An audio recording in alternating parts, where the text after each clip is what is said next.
सतनाम वाहेगुरु।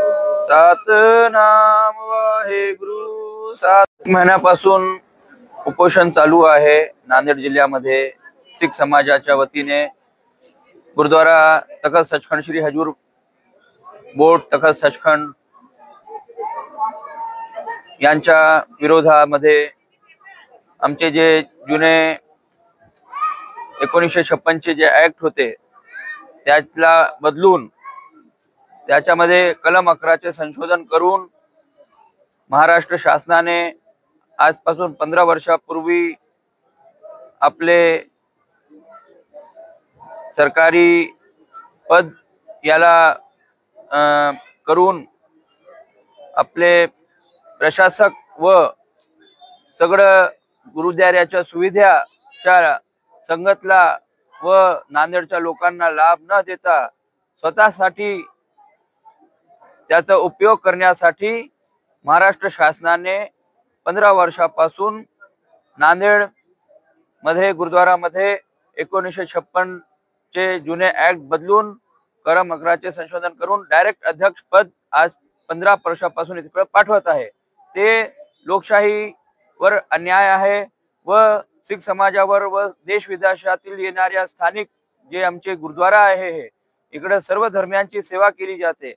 सगळ्या धर्मियांना जेवणाची एक सारखी सुविधा केली जाते व आमच्या भावना दुखावल्या जाण्याचं काम हे महाराष्ट्र शासनाने केलेले आहे।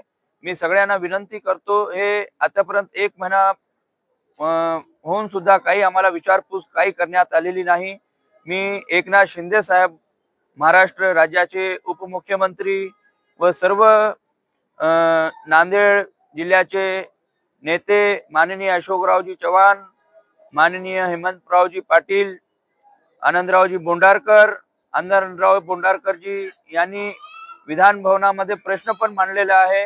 आम्ही त्यांचे आभार करतो। आम्ही अजून पण समोर आम्हाला हे आंदोलन तीव्र करण्यासाठी मदत करतील हे अपेक्षा ठेवतो। नांदेड दक्षिणचे आमदार माननीय बोंडारकरजी व आमचे बालाजीराव कल्याणकर, संतोषजी बांगर, सर्व जिल्ह्यातील हिंगोली जिल्ह्यातील सर्व आमचे नेते मंडळी आमदार सर्व लोकांना मी खास करून अशोकराव साहेबांना मी विनंती करतो, हे प्रश्न आपल्याला सर्व माहित आहे।